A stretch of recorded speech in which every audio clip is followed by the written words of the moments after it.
As it. What's up, Bearded Gearheads?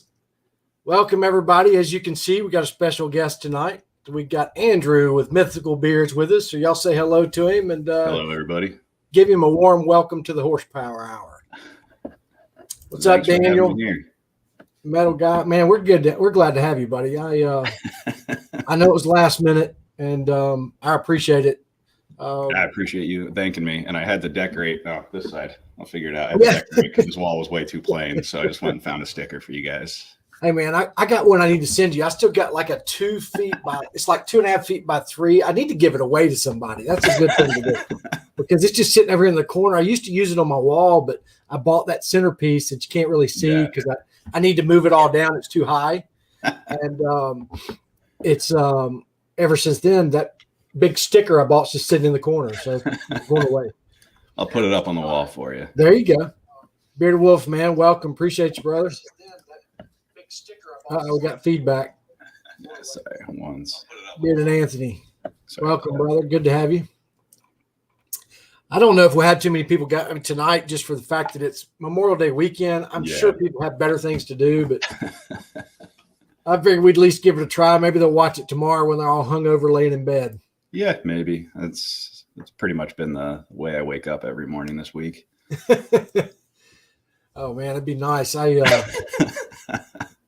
I've had to go to work this week, and I put in my notice at my job, and it's really awkward working afterwards. You know what I mean? Because you feel out of place. You feel like, they've been really good. I feel welcome, but it's just weird how you feel because you're like, I'm not supposed to be here. And somebody looks at you a while ago too. Yeah, and I've known it forever. So it's finally out, and I'm like, okay, I'm ready to go. And so it's just weird. Yeah, it definitely is. I've done it a couple times, and I've walked out a couple times. When I was a kid, those were the fun times. Not my shining moments as an adult now, but I think I was okay back then. I know. I can't remember when you quit a job back then, you just didn't show up. Yeah, you're just like, I'm just not coming back. Stuff you never did. No. But I have had some guys, like I had a guy one time quit. He left me a note on my off day. He left me a note on the center of my desk. It was like a 2-page handwritten note. I'm like, that's weird. That's nice. I've had a few text messages. The weirdest one I ever had, guy didn't call in, didn't show up. We didn't hear from him. 2 days go by. This was back when newspapers were delivered to the dealership and we read them. He was on the front page of the newspaper. He got arrested down at the beach. And, he was so hammered. He was passed out. They took a picture of him with all these beer cans beside him. And it showed him public intoxication was the article. And he was getting arrested. And I'm like, oh, there's my employee. We don't have a storefront bearded butcher. I am in DeLand, though. Yeah. Locally, we've got Rusty Razor that does carry some of our stuff, though. But I'm always willing to meet you. I meet a lot of people at Pet Supermarket down here, right outside. So, Butcher, you're close to him? I don't know. I know he's down there somewhere, I believe, but I don't know where. How far are you from Tampa? Without traffic, 1 hour and 30. Normal traffic, like 3 hours. Yeah. Tampa's awful. Or you can go 2 miles in Tampa and take 3 hours. So God, if you hit it wrong. If you leave Tampa to get back up to Orlando anytime after 3:15, you're not getting home until 6. That's just a given. Usually when I make that trip, I'm coming from Orlando, and it doesn't seem to be as bad. No, it's not. But it's still pretty bad. I usually stay in Ybor City. And it's not too bad. But I used to live in Lake Mary, Bearded Butcher. Oh, wow. Okay, cool. I grew up there. Well, there you are. Y'all are hometown brothers. Well, Butcher, you should be on his website already buying you some if you don't have it already. Yeah, it'll get to support the locals. Hey, guys, look. The next time I go over to Keller's I was waiting till a few people came in, but tonight till midnight Eastern. So I put 11:59 because anytime you put 12 I never know whether you put AM or PM, and then you confuse people if you put the date. So look at 11:59 p.m. tonight, Eastern time. The code ends, but if you use horsepower 15 till then, you get 25% off. And you need to pick up this new scent. We're going to ask you about here in a minute, but Father Time. Originally, it was a Father's Day scent. I guess you dropped it early, right? Yeah, somewhere over here. There it is. Come on, light. You're killing me. Let me go with the 10. Oh, you're good, man. This way. I'm the worst at this. Yeah, because it's always backwards. It's awkward. Yeah, it's backwards. It's reverse. It's I'm going up. This thing's going down. So the scent profile is a cologne with tobacco leaf, like an old school cologne? Yeah, so it's basically imagine Davidoff Cool Water from your 70s and 80s. Yeah. And I was wearing it in the 2000s because I'm awesome. Me too. And then I mixed some it's tobacco leaf and amber. Okay. So it's smooths out it's got a very mellow cologne scent, and then the sweetness of the amber comes in there, and then you've just got the hint of tobacco leaf on the mid notes. Okay, so to me, that's that. Matter of fact, since we're talking like Ybor City, that nostalgia, old cologne, yeah, that beachy cologne, summertime cologne, really. Honestly, it's probably my favorite scent I've made so far. Good over the last several years of doing stuff, and it's anybody I've sent the samples to, and some of my neighbors I've given it, the wife has stolen it to use it for their own hair because they love how much it smells, or what it smells like. Sorry. It's been interesting. Well, you had me at cool water. So, I mean, anything that starts with cool water, I'm in. I don't care if you put, anything behind it, it's going to work. So, it seems like to be a popular scent lately. I know you're dropping one. Taylor's dropped one today. It started with cool water. It's got some other stuff in it. And then Daniel's collab Thursday night is a cool water. Yeah. Haterade has got a little cool water. But I mean, I can't get enough of it. I could have 50 of them. I love cool water.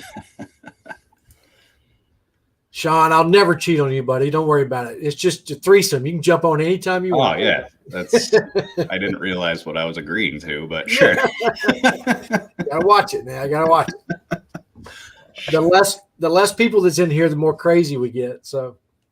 Oh, that's good to know. This coffee's almost empty too. So tell me a little bit about, the reason behind Mythical Beards. What was it that made you come up with that name? I know you just relaunched, right? Yeah. So last year, had some legal stuff come up, and instead of dealing with wasting time with it and everything, I just decided to rebrand, start over. Basically kept all of my same ingredients, same recipes and everything, but I'm a huge nerd, and Star Wars isn't legal to use. So I went with myths and folklore and stuff like that, because I'm obsessed with mythology in general. All of my dogs for the last 20 years have been named after Greek myths of some sort. So it just kind of went from there. My newest English Mastiff puppy his name's Chiron, who's the centaur that trained Achilles and Hercules in Greek mythology. And then I've had Ajax, Apollo, the whole 9 yards. We've done the gambit with Greek myth names. Okay. That's cool. I guess I just kind of found somebody to do the artwork for another, like a video game I was playing. It's just for a friend. I was kind of helping him out with a gift, and I ended up talking to Alberto, who's the artist that drew the logo and everything. He's the Father Time. He's done all of my artwork at this point. Okay. And I love what he does. It's interesting. It's a little different than most people, and he's really, really good at the vision that I'm trying to come up with. I'm working on with Jeremy. Jeremy Wiggs. I'm working on a scent with him, and I was like, I kind of want the picture to look like Jeremy. And like 30 minutes later, I was like, oh my God, that's Jeremy from 1820. Like, it's the weirdest thing I've ever seen in my life, but it's awesome. That's awesome. I love everything he does. It's always good, and it just kind of it's flown to the point where everybody's asking me like new scents. What should I do? What am I going to do? My phone's got a list of like 250 mythical creatures that I can use for any blend I want at this point. And it's, and then ending up with Mick kind of opened it up a little even more for me. And Sean, my old company was Bearded Gentlemen. Okay. And my favorite scent right now is actually Father Time. Folyeti is very good if you like any sort of mint. I've had actually almost every review that says they hate mint love Folyeti. Okay, so I'm glad you said that because I don't like mint at all. And I was kind of surprised when I saw that profile because just knowing him, and I was surprised. But I was going to ask you because I had a feeling that it's, the peppermint's probably not real. It's mixed and, it's combined strong to make a totally different scent, It is extremely strong. Like it is. The blend that we ended up with, I actually made as a joke. Like, this is too much mint, because he kept saying, I want more mint in the blend. And I was like, this is too much mint, Mick. And he's like, no, this is what I want. I was like, all right, sure. Wow. But it comes off smelling like York peppermint patty.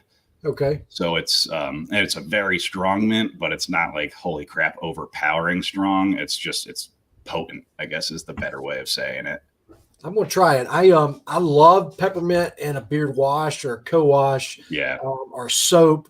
I just haven't found the beard oil, I guess. Now, it's funny. One of my favorite scent profiles by Nicholas Beardworks has peppermint in it, but I never smell it. I just it's in there. And when I read this one and you said potent peppermint, I'm like, oh, that's gonna be peppermint. Yeah, it really is. It's every time I'm making a new batch of it, my whole house just smells like peppermint. It's always Christmas time in your house. Is that what you're saying? Yeah. It's as a Jew, it's always Christmas time. Yeah. There you go, Sean. There's I know Jeremy used it, and there's your favorite Kraken, Dr. Jekyll. I'm not even going to attempt that one. Chupacabra. No, it's Chewbacca. Is that Chewbacca? No, Chupacabra. Oh. Yeah, Chewbacca's got a B in it. I don't know where. So how did you meet Foley? So I've got two wrestlers that they started off as brand ambassadors, that they're now friends from my last brand. And they actually, Mick married them. He was the officiant at their wedding. And they've always kept in touch with him. And he saw that I made 2 cents for them. The Shane Savage Gentleman is like a peanut butter obsessed. He's the Butterfinger champion in wrestling. Like, he has a belt and everything. It's hilarious and awesome. So I made Mr. Hyde for him, and then his wife. I made Dr. Jekyll, and it's Clementine and Lavender. And Mick wanted to support them, so he bought one of each, and we just started talking and chat. That was like, Michael Foley, and Shane goes, so that's Mick, right? I was like, what? And he ended up tweeting about it, and I didn't have a Twitter, and I got several screenshots, and turned into me freaking out, jumping over the couch, screaming, telling my wife what was going on. And Mick and I started talking, and he asked if I had anything with mint in it, which I did at the time, which was Krampus, which was orange fur and mint. It literally smelled like a Christmas tree. And he's like, I want something stronger. And so I was like, all right, I'll make you a custom blend just to mess with. And he's like, this is really good. You should make it. I want to do a collaboration with you. That's awesome story. Yeah, it's honestly, I talk to him 3-4 times a week. He's the nicest person I've ever dealt with. It's awesome. That's the crazy part about any business, where it can take you and lead you, and how small the world can get. I mean, it's like you and I, the first time we talked, we're like, all of a sudden we got a mutual connection, and it's like, how'd that come from? It's just, I'm very sorry that you're going to have to deal with Chad. I'm just out there now. Man, I mean, right now I'm so excited to deal with somebody that's not with General Motors that I don't know. I was like, he could be the world's worst, and I'll still be okay. I promise you. All right. Well, then you're fine. Yeah. And look, I've been doing this 22 years. I've dealt with some that are awful, trust me. But I know how to.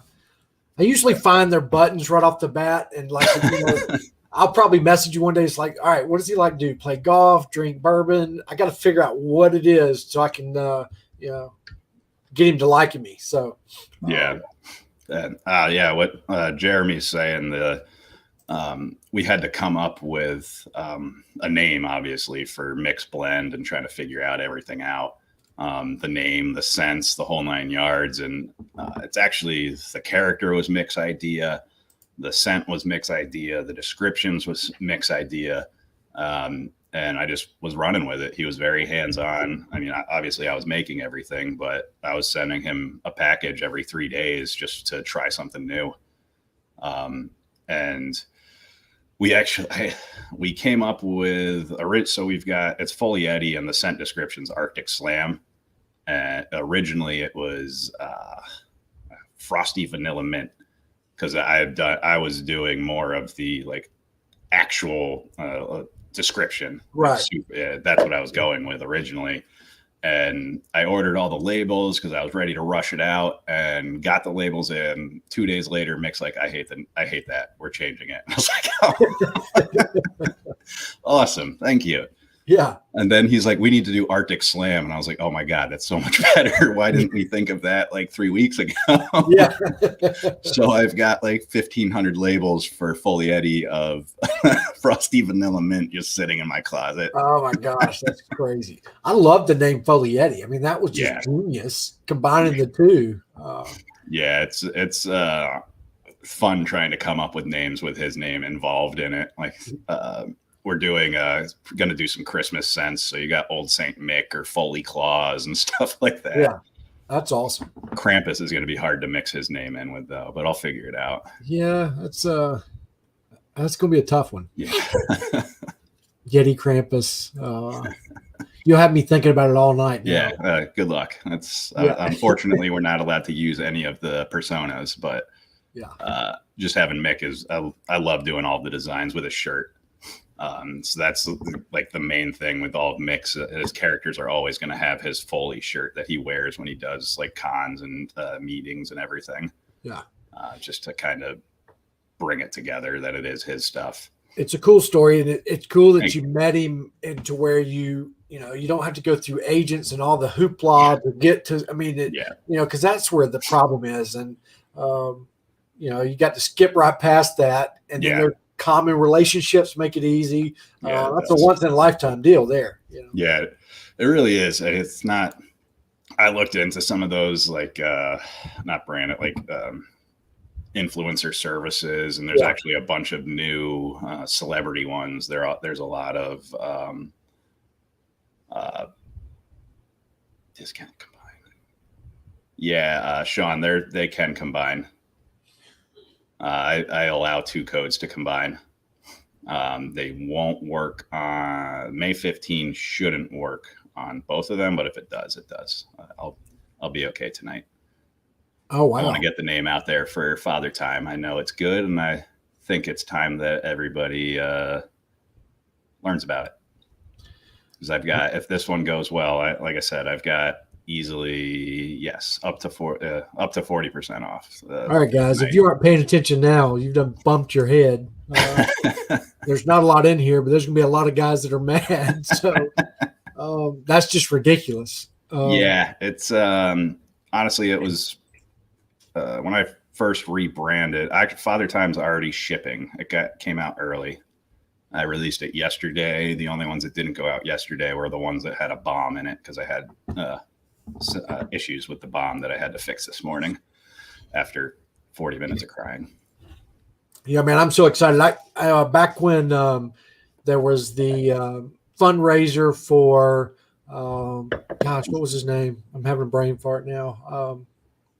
But a couple weeks, I don't even know who. I don't know what I donated to. Yeah, it's just like I need some good karma. So, and I was the high bidder, and that's how Andrew and I connected, because I was the high bidder on that auction, It was a combo for Father Time, and I'm a sucker for anything that hadn't been released or is releasing in a week, or like I love that stuff. I love to get something first. I'm just like a kid in a candy store or at Christmas when it comes to that kind of stuff. So, I mean, I jumped all over it. I think I paid $85 for this combo. So if you're getting 40% off, you're getting a smoking good deal. That is actually really close to the standard pricing for it. Like if you bought all 5 pieces on its own, before any discounts.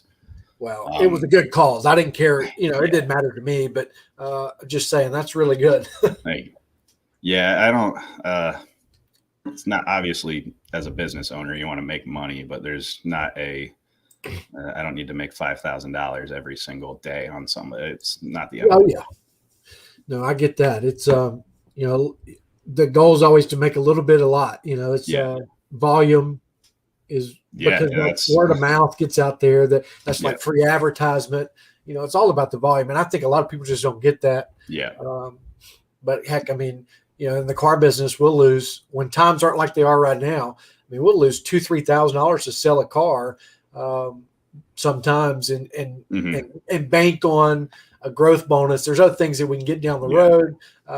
But we look at a life cycle of a customer now. We never used to do that back, 10 years ago. We never looked at the life cycle of a car deal. We looked at that individual car deal. Now we look at, all right, is this customer that's buying this vehicle also trading the vehicle? Well, if they're trading the vehicle and they live locally, we know how much they're going to spend in the service department over the next 3 years. And so we just tie it all together and say, okay, it makes sense. Let's go. Yeah. And all that's done with a piece of software now that click of a button, it tells us. We don't have to add it on an ad machine.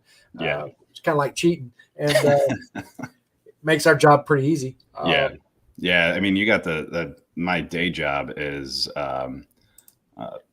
automated storage, material handling, and that's how I met Chad. Was selling automated equipment into his old dealership, and just the fact, like the numbers of your service base, it's crazy. Like the quantity of people that go through them. Yeah. So Wolf, it's been going on now for about 3 months, I guess. But I partner with some guys that are building a Dodge Chrysler Jeep store about 40 minutes out of town, and we all partner together. And I'm the managing partner. I'll be the one at the store every day. And part owner of a Dodge Chrysler Jeep Ram store that'll be fully built and operational, hopefully July 1st. But I've got to go there June 1st and start hiring a full staff. I have no employees yet, starting from scratch. And so I turned in my notice this past Monday, actually. Andrew was the first one to know, believe it or not. Because I had to keep it on the down low so long because I still had a job and still was going to work every day and needed health insurance. And I'm one of those, I couldn't lay out 2 or 3 months anyway. It would drive me insane. So, it's crazy. And in the car business, there is no such thing as like, I don't know. It's like Rumorville Central. I mean, if one person finds out, there's no way to keep it a secret. There's no such thing. So, the fact that I was being able to keep that a secret this building's been being built now because it was before COVID. Originally, it was supposed to be in March of last year. It opened, but COVID prolonged it and all this. I mean, it's been going on 1.5 years, really. So it's just crazy. And I think actually when I put in my notice, I'm pretty sure my owner already knew, the guy I work for now, because I never told him where I was going, but about 20 minutes into the conversation, he said where I was going. So I was like, okay, he already knew. So I figured, It's good on him to not go after you for it. No, he was very good about it. I'm blessed. And, he wishes me the best. Everybody would be like that. That's for sure. I'm sure secretly he hopes I fail and that we don't sell a car, and, but at least to my face, he didn't say it. I mean, you get to drive a TRX around every once in a while though. So, I mean, what's he got at Chevy? Yeah. I mean, I'm kind of bored, I'm ready for something that has too much horsepower and way too much. Yeah. Throws me off the road. Everybody else is going electric and Mopar's like, nah, let's get 3,000 horsepower in this little going after the ozone layer still. I think we can fit a jet engine in here. Yeah. Ooh, Dodge, man. They do it now. Yeah, they are definitely different. that whole new Zelantis or whatever Solantis, whatever their name is as a corporation is crazy. It sounds like a drug. I take that back. Daniel was the first to know. Andrew was the second to know. I believe Daniel did know. That's right. I just thought about that. When I saw his name, I remembered I'd already told him. It's upsetting. That's only because I really thought it was special for the first time. Well, actually, a lot of people know. They probably just weren't paying attention because I did a live stream with Daniel one time, and I mentioned it. And after the live stream, I messaged Daniel and said, "Do not post that live. It can't go on YouTube." And he's like, "What do you mean?" It's like, "Just trust me." And I told him. He goes, "Oh man, I didn't know nobody knew." And blah blah. Yeah. So, and then he caught a world of crap about it because everybody thought we were trying to hide everything that was being said when really that was what was most have been hit. So I was like, "You got to delete it. No way, don't put that up there." So anyway, I forgot all about that. Damn. Yeah, my memory gets bad. The older I get, man, the worse it gets. I definitely understand that. Well, man, I just want to say too, I appreciate you being on. I know you got a lot going on right now at home, and we don't have to get into that part of it, but no problem. I really do appreciate you getting on. It's of course, appreciate you having me. I love learning stuff about owners and letting everybody else learn and products and it's just fun. Yeah. It's after doing the live stream with Dan C and Mick, I was like, all right, and Jeremy and Josh as well, and Kevin. I'll make sure I say everybody on that one. Yeah. It was definitely, I was like, I should probably do this more often. Because when I was under Bearded Gentleman, I did my best just to stay away from other owners, stay away from the reviewers, stay away from everybody. And then started talking to people after the rebrand, and I was like, I guess I should probably be a little more involved.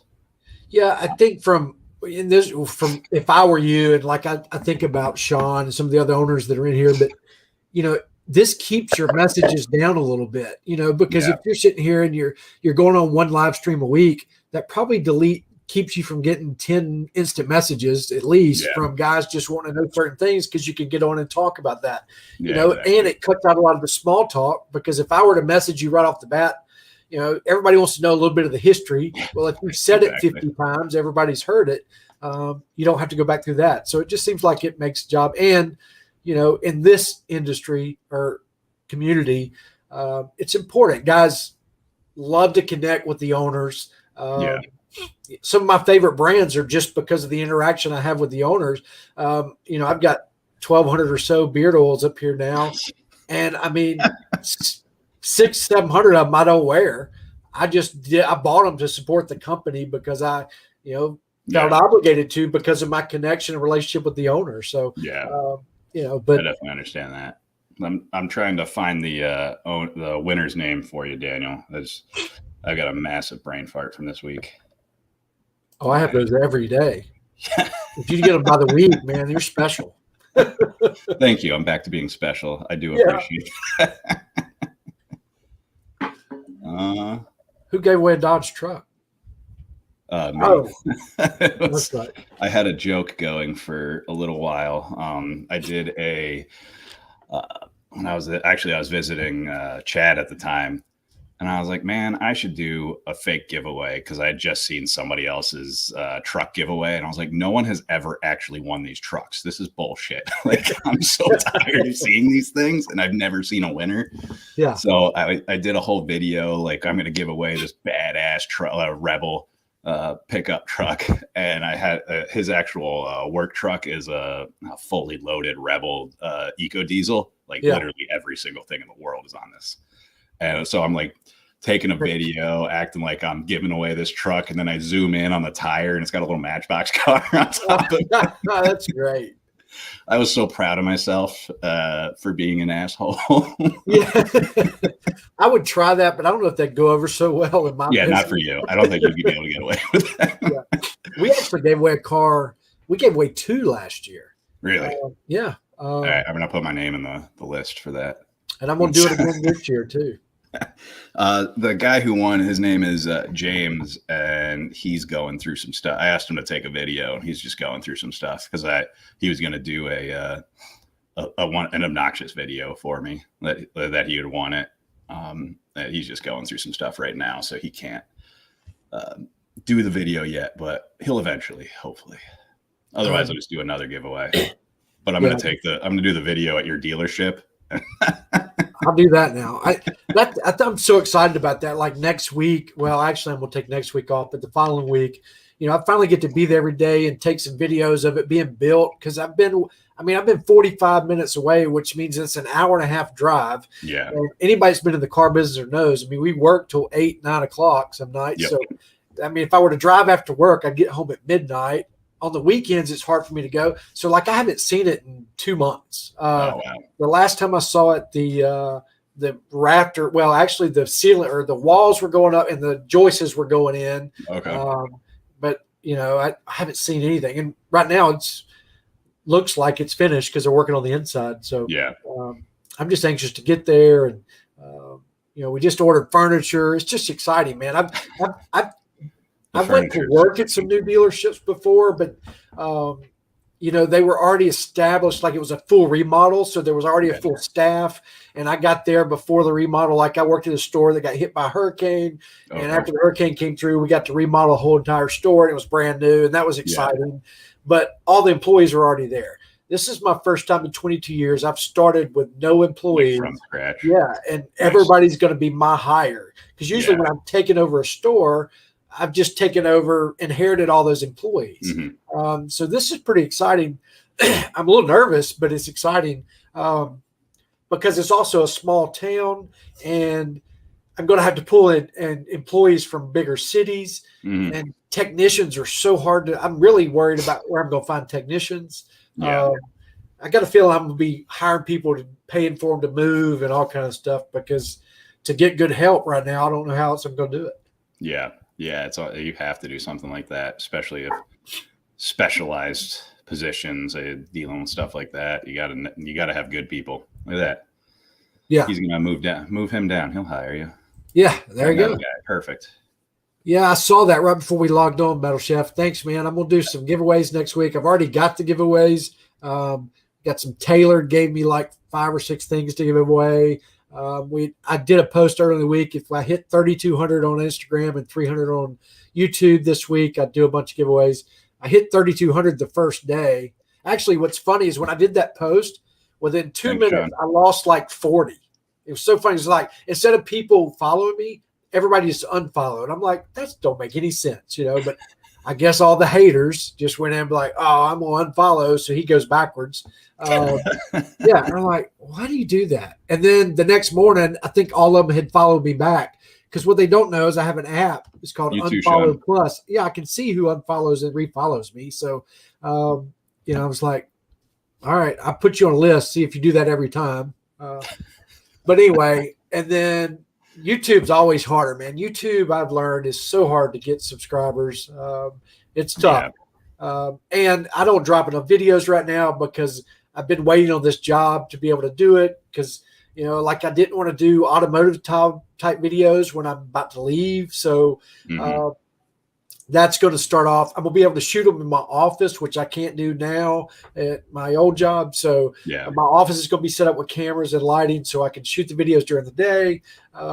So it's just, I'm going to be able to do a lot more content. But what I've learned is if you don't do the content, you're not going to grow. I don't care what you do. And I've been stuck at like 290 now for a couple weeks.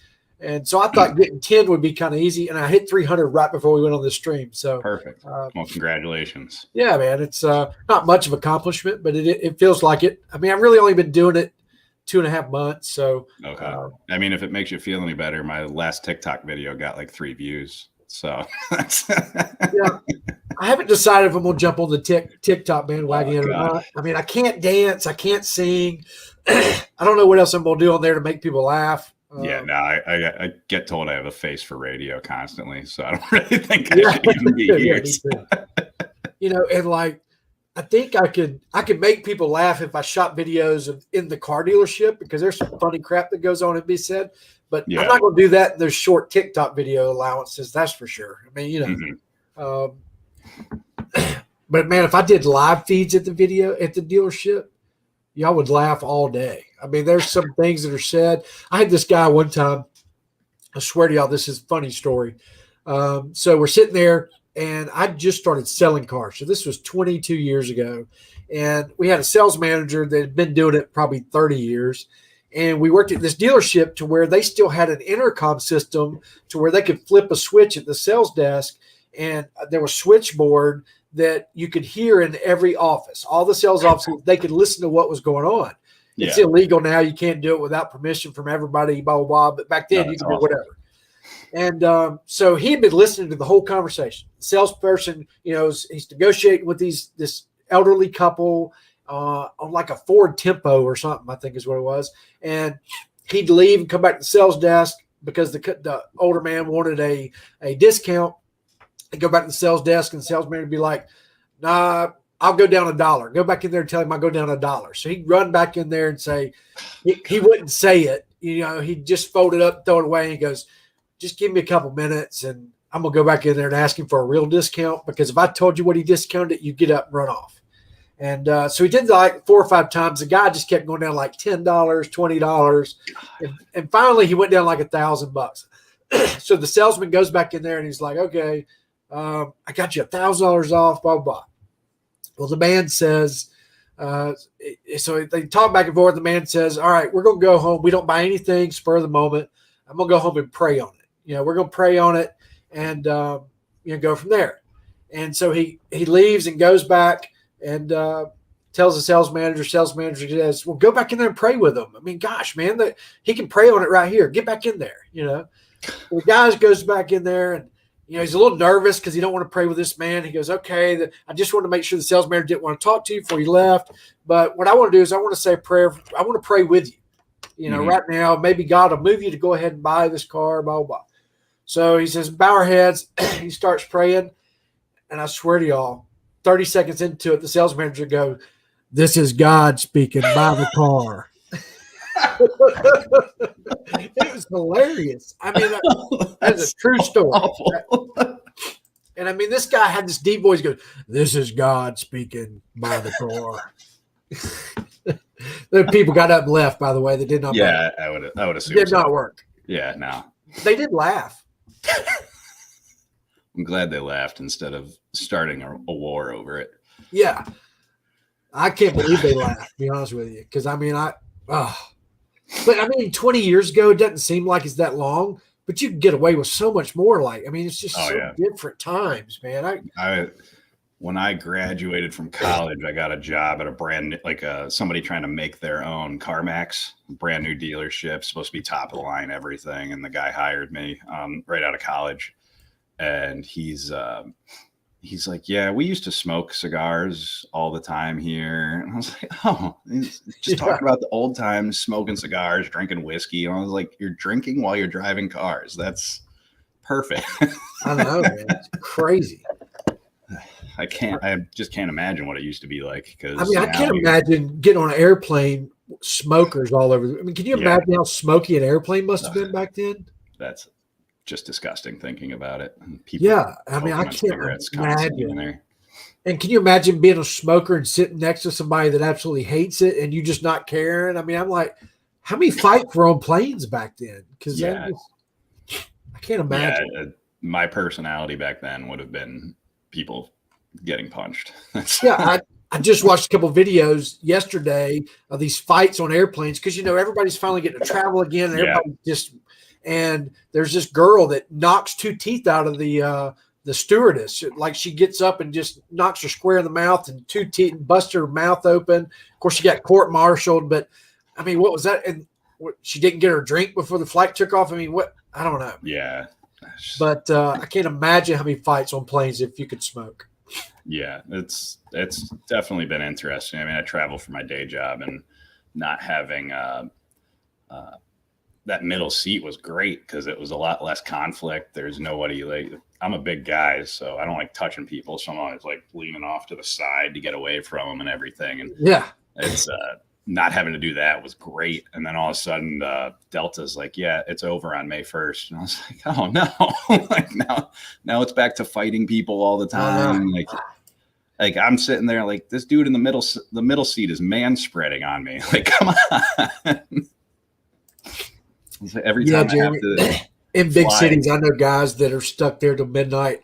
It's so crazy right now because sales are your volume's way down, so you're fighting for every car, but also because we're able to charge more for cars, they're waiting around on a true enough commission, and the guy that's selling it, he doesn't get paid hourly, he doesn't get paid a salary, he only gets commission. So I mean, they will stay till midnight if they know somebody will come and buy a car, because that's how they put food on the table.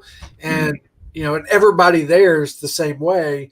And because now in normal times that doesn't happen, because you're losing $2,000 to sell a car, and that salesman only gets $100. And he's like, I'm not staying till 11 o'clock to make $100. But right now it's a little different. I remember when I worked at 2 different car dealerships. I did a Volkswagen and then that attempt at being like CarMax, and it was staying late, working 80, 90 hours a week. And I was like, this is not the life for me as a fat kid in Florida in the summer heat. I was not remotely interested in doing that anymore. Man, I don't know that I can live in South, and it gets bad here, but I used to go to like I said, go to the auction, Orlando, Tampa, and in the summertime, man, it's hot. And there's it's pretty terrible. Oh, and what's worse is I remember driving from Orlando to Tampa on a Wednesday afternoon, and the thunderstorm that came through, I thought I was about to die on the interstate. Like I mean, you talk about white knuckling, man. I was freaking out. And this transfer truck, I'm going like 50, and I'm gripping the steering wheel, freaking out. And I can't see anything. I'm just driving. I'm looking at the taillights in front of me. That's all I can see. And this transfer truck goes by me so fast and dumps so much water on the windshield. It was like somebody had a full dump truck full of water and just dumped on the wheel. I couldn't see anything. It felt like a gun hit. I mean, it was crazy. Yeah. And I pulled over to the next gas station. I waited for that storm to get on out of there, because they're strong in the afternoon in Florida. Oh yeah. It's no starts going down, that temperature changes. Woo. Yeah, it's those storms get real crazy. It's been an oddly dry season so far, so I'm assuming it's going to change relatively soon. It's been dry and mild here so far too. Like today was like 82. We've had a couple hot days, but it hadn't been humid yet, which is weird. Oh, okay. Yeah, we've been in the 90s since like March at this point. Yeah, I know we've had up until today, it's been mid 90s for about a week and a half, but the humidity level's been around 60% or less, and it's not so humid. It's when that humidity gets up about 75, 80. I mean, my beard feels it. It's awful. You walk inside, you can't breathe. Yeah, it gets real bad. I'm pretty sure there's already a shortage on cars. There's used cars are definitely going up, just from my own personal experience. Oh, unbelievably. The used car market is out of control. I mean, I'll tell you an example right now. My wife's, she drives a Tahoe that we bought. Actually, she gets a dealership vehicle, and now that I'm leaving, I'm trying to figure it out, see if I want to buy that one or just wait and put her in demo when the cars get here, because I still got to wait probably about a month and a half before she can get a car. Well, anyway, she's got a 16 Tahoe with 60, just rolled 60,000 miles that we've had since it was brand new. We paid new after rebates and my employee discount. I paid like $45,600 for it back in 2016. It's worth $39,000 today. Kidding me? Yeah, it's 5 years old, 61,000 miles. It's worth $39,000, and I only paid $45,600. So that's just crazy. Yeah. Yeah. I'm going to have to look into trading in my Explorer for my pickup truck a little sooner than later. Yeah, because here's the problem. In a year or 6 months, whenever the shortage stops, that same Tahoe is worth $27,000, $28,000. I mean, I think everything's about $10,000 too high right now. If it's a desirable piece that's, always popular and always holds its value pretty decently, I mean, it's bringing $10,000 too much. Yeah, it's the that's the super chip or the microchip shortage that's screwing everything, right? Like nobody's able to make anything. Yeah, I mean, it just keeps getting worse. I mean, like for instance, new cars, we usually have about 220, 250 on the ground this time of year. Summertime's always when we're stocked the highest, because factories they're gearing up to stop production on the current year model and start producing the next year model. So they push out vehicles like crazy right now, getting ready for that end of the year push. So usually we have about 220, 250 now. Towards the end of the summer, we usually have 300. I counted the day before I left, and we have 12 new cars on the ground. God. Yeah. Oh, that's insane. Yeah, I mean, just driving down any of the car dealership alleys in any city is just like there's nothing anywhere. No. That's one of the biggest reasons I'm excited to make the change, is because as a new dealer, you get what they call new dealer allocation. So the manufacturer gives you an allotted amount of cars, and basically they leave the doors open for 2 years to where you can order as much as you want as long as you keep selling it. If you stop selling the required percentage, then they start throttling back a little bit. Okay. But we get to start with about 220, 250. And I mean, it'll be a year and a half before I get that again to the Chevrolet store. Yeah.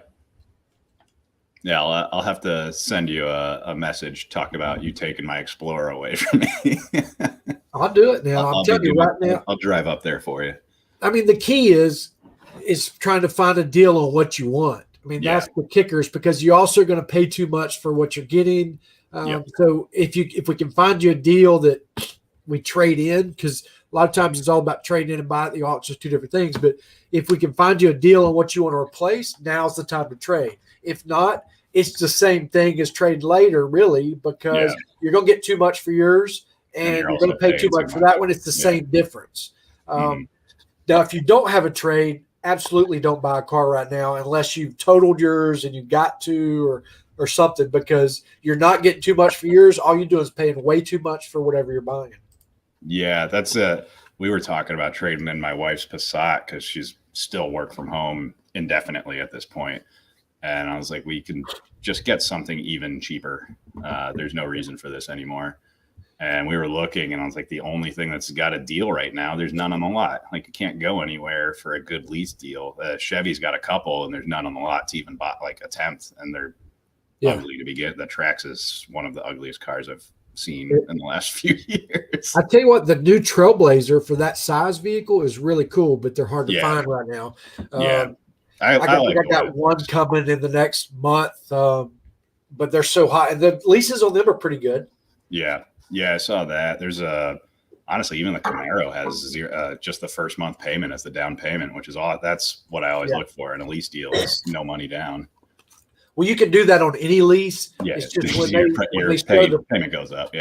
Yeah, because on a lease, it's that front end amount that you're paying. All you're doing by putting money down is reducing your payments. That's it. Not the rest, So, but Amrit, the reason is definitely, anytime the new car supply is crunched because of some reason, like right now, the chip shortage is in new cars. The used car market skyrockets because dealers have to survive. And a dealer that's only got 12 or 15 cars on the ground has got to make money somehow. So he's going to the auction trying to buy used cars to put on his lot to fill the holes. Yeah. And when every dealer is doing that, and there's not a lot of used cars because there's not many being traded on new, that's where they come from. There's not a used car factory. They don't make used cars. And so if nobody's trading cars because nobody can buy new cars, it's just this three-ring circle that causes a shortage that it's only fixed by new cars being on the ground.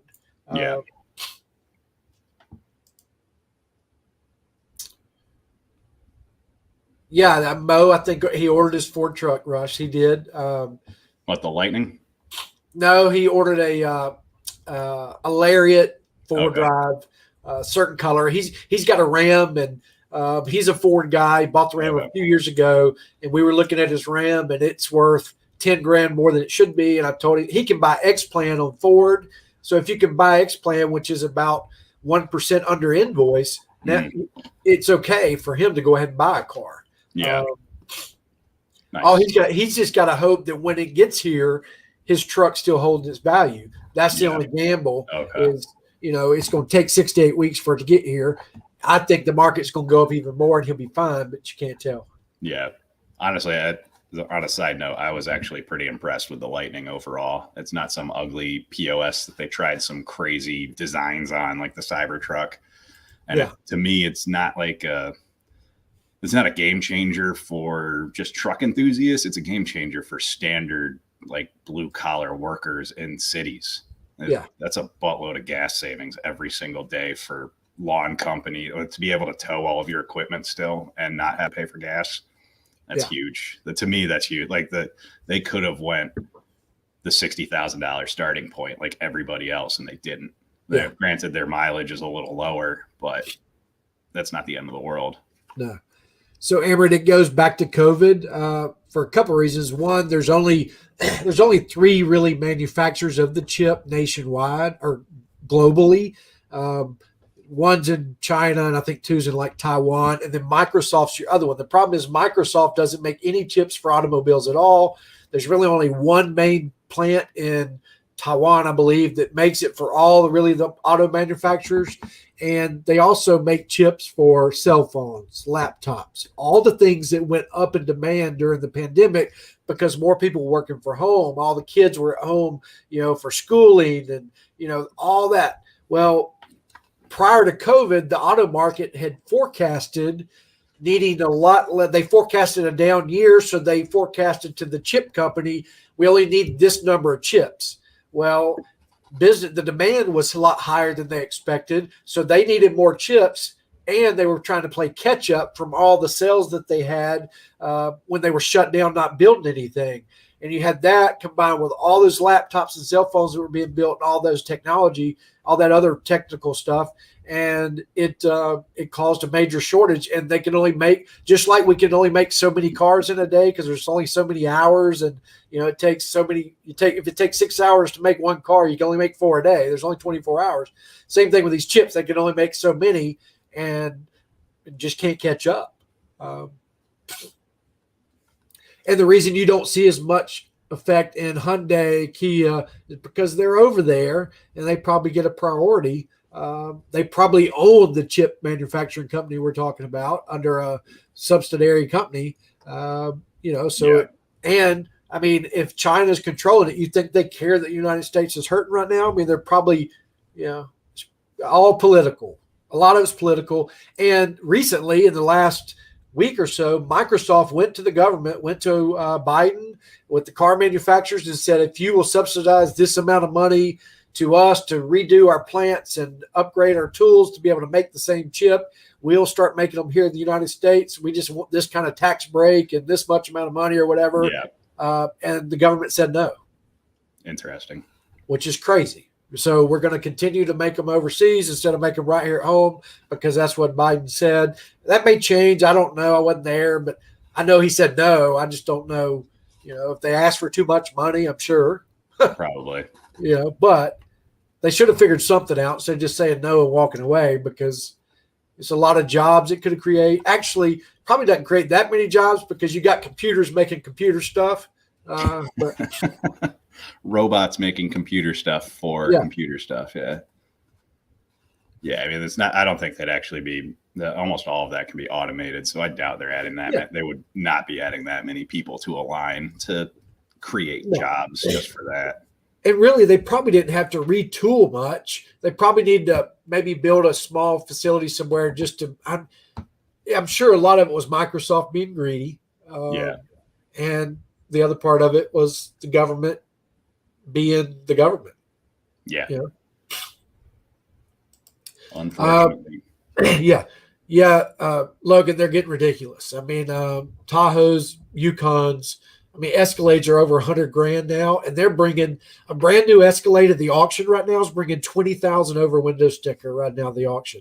That's at the auction. That's another used car dealer buying a brand new car for 20,000 over the window sticker to turn around and sell it for 10, 15 grand over that. So, and they're doing it every day. So people are paying 35 and 40 grand over window sticker for Escalades right now. That's insane.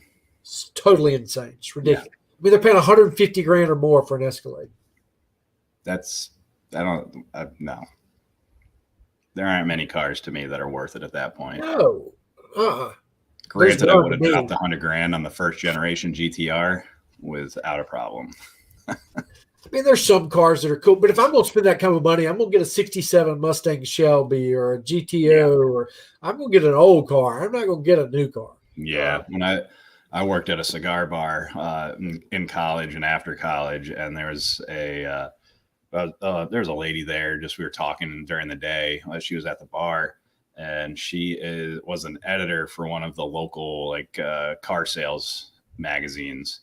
And she's like, "What's your dream car?" And I was like, 72 Cuda, baby blue, white interior Hemi. And she goes, "There's one for sale in Tampa." And I was like, "What?" She's like, "I can get you a deal." And I was like, "That's amazing. How much is it?" They're like, she's asking 145. I can get you a deal for 130. I was like, "Yeah, that's not a deal, man." Yeah. I'm 20 years old, making like $15 an hour. Let's. Yeah. Did you get it for 13? Yeah. She's like, and it only had like 15 or 16,000 original miles on the thing. It was immaculate. It was the most perfect car I've ever seen. And I was like, it's so sad that I just have to watch it go away. That's tough. There's actually a 72 Chevelle. I don't think it's an SS. That's at a random used car dealership across the street from me. And I'm debating about going over there, but they're asking like $30-something thousand. I don't know what's in it. Yeah, Jeremy, I just looked at the new books today. It's just going to keep going up. I mean, auction prices are ridiculous, and I don't see it happening anytime. I think it's going to be. I don't think we see a change in the market except up for probably a year. I think we're at least a year away. I could be wrong. Something's going to have to change quickly because, I mean, right now, when I build cars every week, new cars in the system, I'm building them for 3 months down the road, and that's August already. They're usually getting here in about September, and I'm building. This week I built one car, and I mean, I have 7 on the ground or 12 on the ground or something like that. And for me to only be building one car a week back in the pre-COVID, if I only had that many cars on the ground, I'd have like 50 to build in a week. So until that consensus and that changes, and even then we're 3 months out. And GM's talking from a GM standpoint, they're talking into the fourth quarter, which usually means March of next year. Yeah. And that's if nothing else happens, which usually means your bigger stores, you'll start seeing, maybe March of next year, they'll start having their inventory. Then it'll funnel down to the smaller dealerships. But I think we're at least a year from all the GM stores being back to normal. And then I think we're another 2 or 3 months after that before we see the used car market plateau back down to where it was. So it's going to be a while. Yeah. Yeah. I mean, that's what my day job, that's what we're looking at is steel prices have gone up like 18% since January. Yeah. And it's just the forecast is another 6 months minimum of increases every 3% at least every 2 months is what it's been doing. Yeah.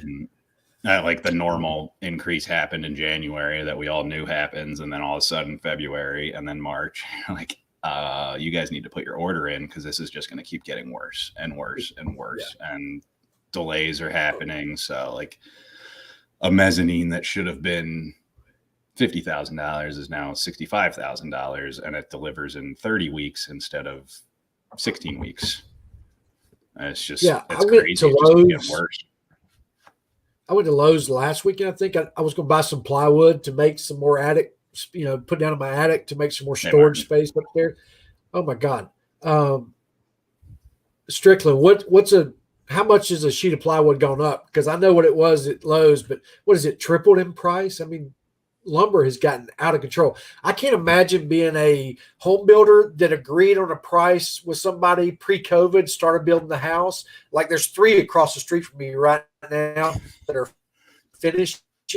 I bet they lost so much money because they agreed on a price a year ago or over, and prices have tripled throughout this thing. And I bet they have lost their tail. Yep. Yeah, Jeremy, lenders are going to be so hurt. No doubt. and insurance companies too on total losses. There's going to be some money lost. There's no doubt. The consumer is going to be great if they time it right, but yeah, like when we build pallets and stuff, I used to bid like $750 to build crates for jobs that we do, and now it's $2,000-3,000 just to cover ourselves. It's ridiculous. Yeah. They already did, Jeremy. On our end, Gap went up. Zurich, we use Zurich Gap, and cost on one went up about $70 a policy. So they've already adjusted some. I think lenders are, maxes haven't gone up, so we're still selling them for the same thing because lenders haven't adjusted the max cap on what you can sell one for. But our, the insurance companies have already raised them on our end. It's 350%. I mean, it's just so crazy. Quadruple. Only beard products went up 350% for a short period of time. Yeah. Yeah, I mean, you'd see everybody in the world just going and getting vegetable oil and pouring it down their beards. Yeah. Yeah, I just could not believe what a sheet of plywood was. I mean, a 4x8 sheet of plywood to me, I thought was usually like $26-27, and it was 80. And I'm like, what the heck? Yeah. Is the bank in an equity position? So is your loan to value under a certain percentage? The lowest rates I get on 72 months is like 179. Lowest rate I can get on 84 is like 279, somewhere in there, maybe 2.5. So, but right now the best, now you can get 0% for 72 months, giving up the rebate, but I'm just talking about standard rates through a lender. The lowest I've seen lately is BB&T and PNC Bank are offering the lowest rates that I've seen from a bank. There are some credit unions that are pretty competitive too, but those are more locally and centralized where you are. There's not many national credit unions that'll go around anywhere except for where Jeremy works. Grove Federal Credit Union pretty much probably won't go in every state, but I know they go in a lot. Yeah. Each lender, Russ, has their niche. Like Grove Federal Credit Union may like older cars, but goes longer term. And so every bank has their own niche, and it's not always about rate to some, because some may do more percentage. So if you've got negative equity, that's who we use to go through them with no money down. If you have negative equity, you're not going to get a super low rate because the risk goes up. As the risk goes up, the rate goes up. So the bank looks at it differently. But if you come in there and you got a high credit score and you're financing 80% of less of book value, even though books are crazy right now, then you're going to get their best rate. And, because your risk is a lot lower than somebody with the same credit score, but's financing 125% of book. Their rate's going to be higher. So it all depends on your situation. Yeah.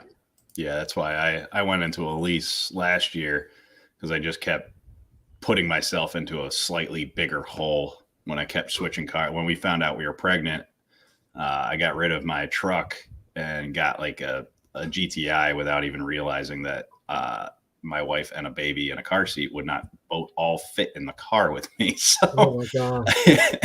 I had the GTI for a year, not even a year. And I was like, all right, well, I traded it in for an Explorer so everybody can fit in my car again. I was like, I just dug myself into 2 holes for no effing reason. Yeah. When I should have just kept the truck in the first place. Yeah. So the guy that I got Chad was like, you need to go get a lease so you can get yourself out of this negative equity after a set period of time and just deal with it. I was like, that sounds awful, but that's what I did. Russ, there's banks that go 96 months. We've got lenders that go 96 months now. Yeah, so they'll go 8 years. You're going to be making that last year that your payments are going to be higher than that car's value. Well, and look, the rates are higher. 9 times out of 10, it only makes about a $10 difference in payment. It makes no sense. Yeah. If car dealers trying to put you on a 96-month note, they're screwing you over, and don't let them do it. So, and look, rates don't make the same. I think I saw, rates do not make the same difference as it does. I mean, you're talking a difference between 228 and 3.5, you're talking about $10-15 a month at most. It depends on really how much you're financing. So it's not like a mortgage. It's not making this ginormous difference in overall what you're paying for the vehicle. Really, like Jeremy said, the most important thing is negotiate the deal, making sure you're getting the right deal, and don't pay a ridiculous interest rate. But if you're getting offered 3% at your local credit union where you do money, or the car dealership, and the car dealership's 3.25%, you're not talking about a big difference. And you're going to have to leave the car dealership, go to your bank, sign all the paperwork, come back to the car. I mean, by the time what you spend in fuel is probably what you're spending, saving. So, if it's not a big difference, I always say if it's not a point difference, just do it. And then watch your credit union over the next year or so when rates come down or something, or they're running some special that's 2 points difference, then refinance it or something. But don't get caught up over a 0.25% interest rate because you're not saving enough money to do it. Yeah. 96 months is insane. It is really insane. I won't do them. I have never done one. I will not allow a customer to do it. If you're at that point, you're buying too much vehicle, it's time to go take some options off and make it a little cheaper, because if you're having to stretch it out that far, there is no trading it in 4.5, 5 years, and they're going to be back in my office in 2 and mad because they still owe what they paid for it. Makes no sense. Yeah. I'm glad that I broke that 26-month mold. I was traded in cars every 12 to 14 months for quite some time. I finally beat myself out of that. Yeah. It's gotten longer. It's gotten shorter. It was up to like 33, 34, according to NADA about a year and a half ago, but all of a sudden it's changed. It's weird. It goes in spurts. I can remember one time it was 39 months. But he's right. It's right at 26, 28 months right now, depending on the manufacturer, and it's getting shorter. So cars are holding their value a lot more. You're going to see that go down after this year, I think, because of values of used cars people are trading. Although shortage in supply could alter that too. I don't know. So what's up, Kyle and Joe? Man, appreciate you coming in, guys. I hope the stream went well. I caught a couple minutes of it, but then. I got my chores handed to me. I had to get some stuff done before I got on a live stream. Got my instructions for the weekend. You know what I mean? There you go. Matter of fact, one of the instructions was try to get off here about 10:30. So better listen to that one here shortly. That's good, because I'm going to pass out at that point. I know, man. You've only had a couple hours sleep. So we're going to cut it. Hey, guys, listen. Joe, guys are getting in here. You need to go check out Mythical Beards for 2 reasons. One, it's a great company. Andrew's an awesome guy. He's got some really neat scent profiles, a great blend, makes a great butter. But right now you can use horsepower 15 to save 25%. And then he's got a stackable combo of 15% if you use Folyeti. So you can get 40% off till midnight tonight is what I'm trying to say. And that's ridiculous. Because they're both of them are stackable. We caught it earlier, but he didn't fix it. He said, I'm okay with it. I want everybody to try Father Time. So go to mythicalbeards.com. You can get 40% off till midnight tonight Eastern, which is only an hour from now. So you only got an hour left. 6 minutes. Yeah. So 56 minutes to save 40%. So we're going to cut it short here in a minute, say your goodbyes, and let y'all get on his website and make him go broke with 40% off. Yeah, it's perfect. Well, again, Andrew, man, I really appreciate you stopping by. Thanks for having me. Hanging out with me. Fun. Please do it again when we plan it a little more, and we can have. We'll do a joint one when I come visit. I gotta go. I got a work trip to Atlanta sometime in the near future, anyways. So I'll swing out your way too. Yeah, or I'll meet y'all there, because I go to Atlanta a lot. So we could do that. Or does he play golf? I don't know, but we both love Topgolf, and that's my favorite form of golf. Okay, you go play Topgolf. That's a great place to hang out, man. Yeah. It's the most fun. Drinking, eating, and making a fool of myself is pretty much the best way to go. It's really a lot more fun than golf. I played golf since I was 7, but it's like bowling alley meets golf course. Yeah. And it's so much fun. Yeah. Thank you, Jeremy. I appreciate that. That's making that butter was a lesson for me. No, yeah, but I've heard some great things about it. And I'm excited to try it. Yep. I got I sent the Folyeti and a butter to you as well, and the Emu blend. Sweet. Thank you, man. I can't wait. Now the mystery is how long does it take to get about a 6-hour drive? It'd probably take 3 weeks to get here. I swear. So UPS, it's just weird. The closer you are to somebody, the longer it takes. You're like, I did send it priority though, so it might be 2 weeks. It'll probably be here. It'll probably be here too. I don't know. The holidays are gonna make it weird. You should definitely come join us. It's it'll be, and we're gonna go to Vortex afterwards because I love Vortex. It's so good. Yeah, let's do it, man. Let's plan a trip. I will definitely be there. You just let us know when you're coming, and we'll coordinate it. Because I know Jeremy could just say it's a business trip. I'll say it's a business trip, and we'll come hang out. All right, perfect. It's in Alabama. It's in Greenville, Alabama. It's about 15, 20 minutes south of Montgomery. Like, you know where that is, Amber. I think you're in New York, so you're probably like, huh, where?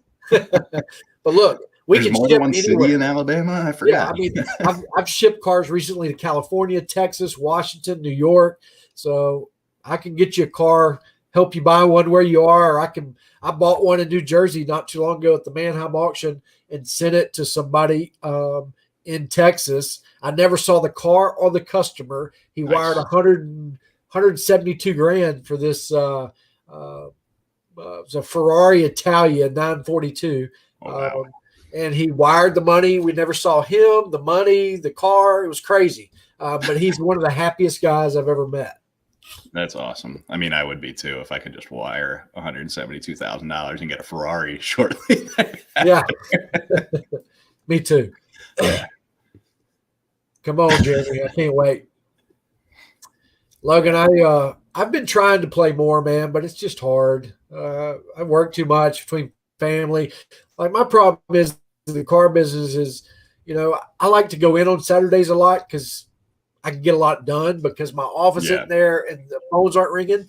So I usually take off like a Wednesday. Well, nobody else is off to play golf with me. And then on Sunday, because I work Saturday, I want to hang out with the family. So it's just hard for me to play. So Top Golf is great because I can do it on business trips at night, and there's a bar there and food, and it's just fellowship and a cool time.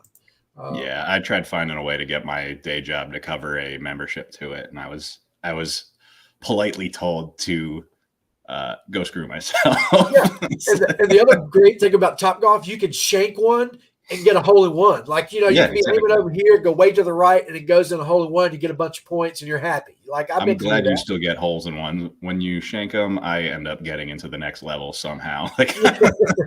Well, shank one like right underneath you, and it rolls off into the one that's right down. You hit the top of the ball, it just bounces around all the concrete. It works out real well.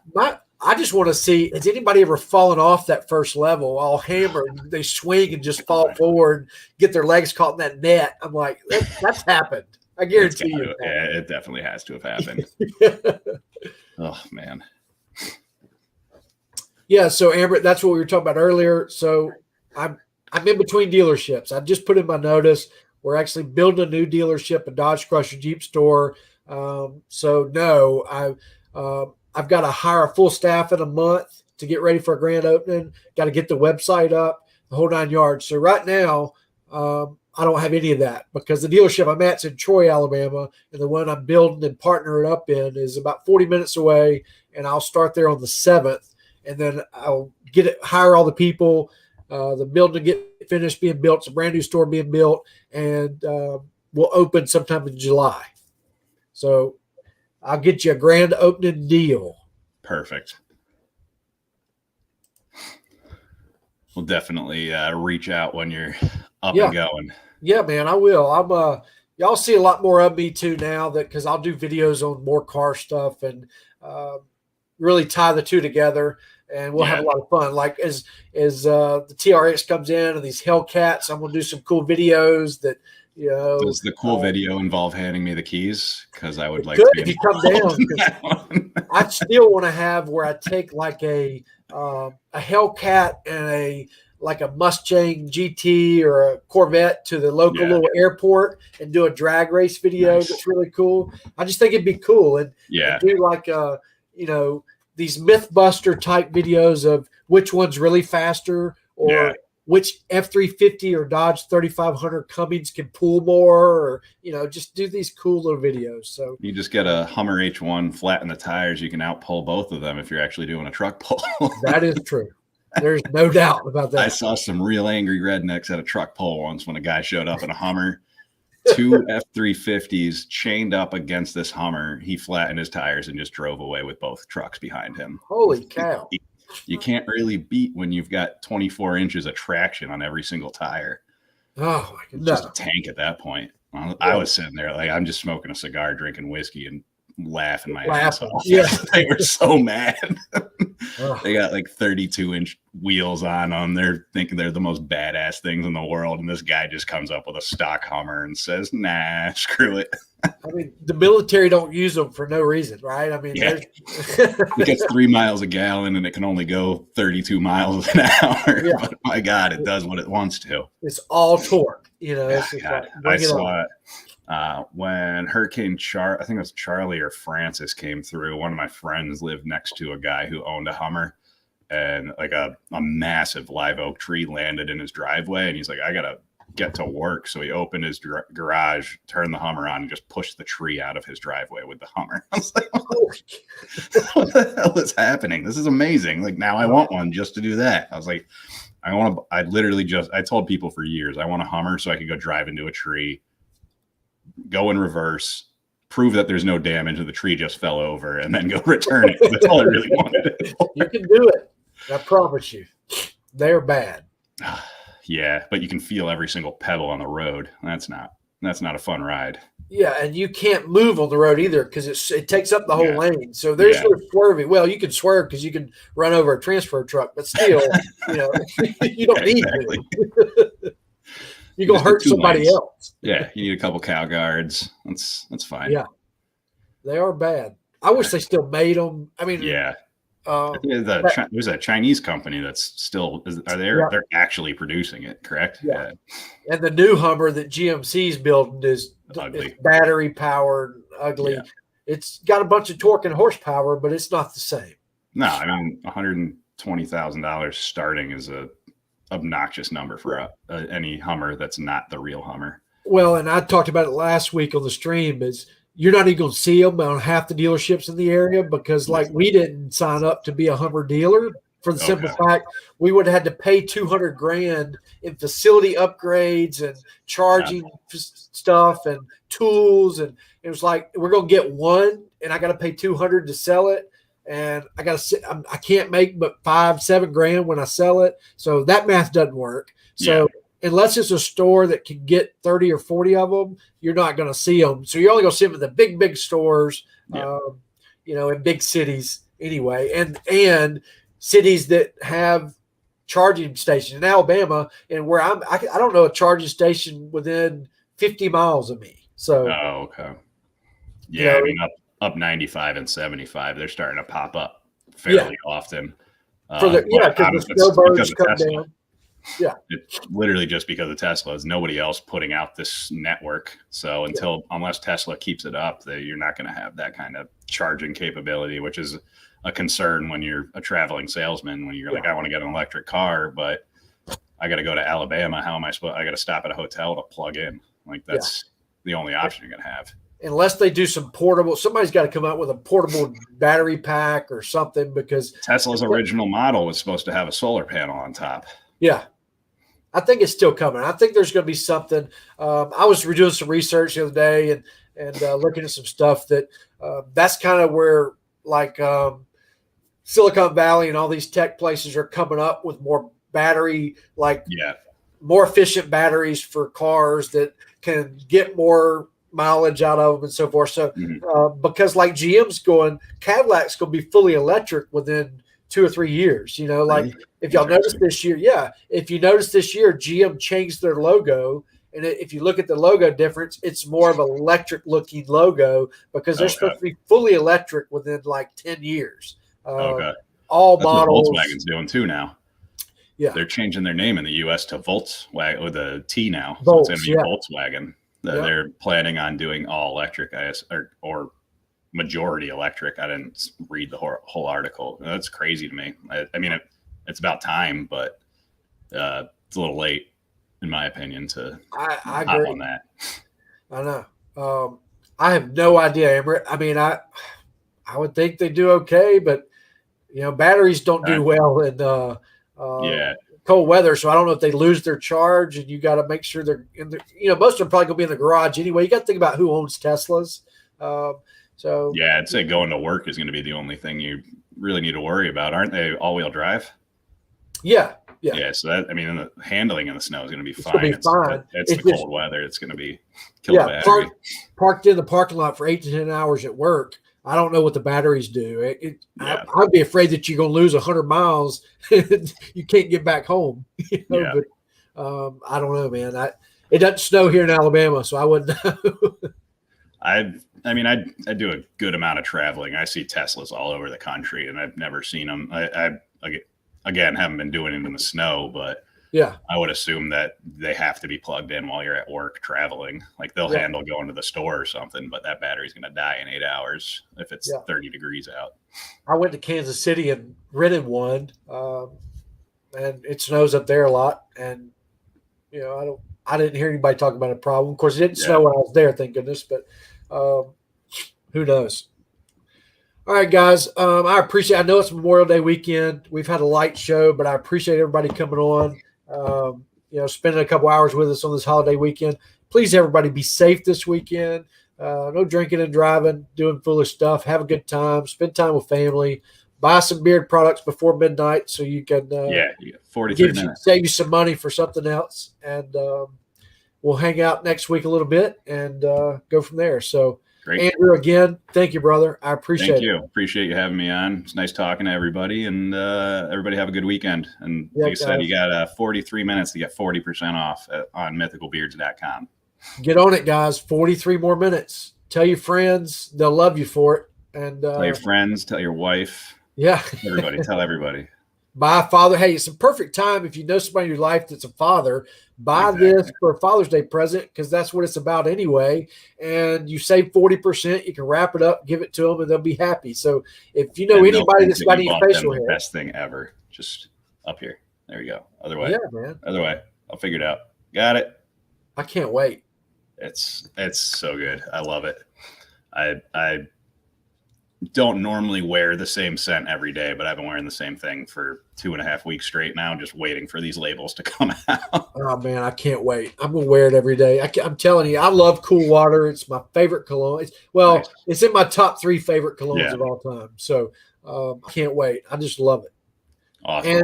And thank you, Jeremy. Yeah, Jeremy, you got me fired up about a couple of them. I'm fixing to order some before this deal runs out. So, all right, guys.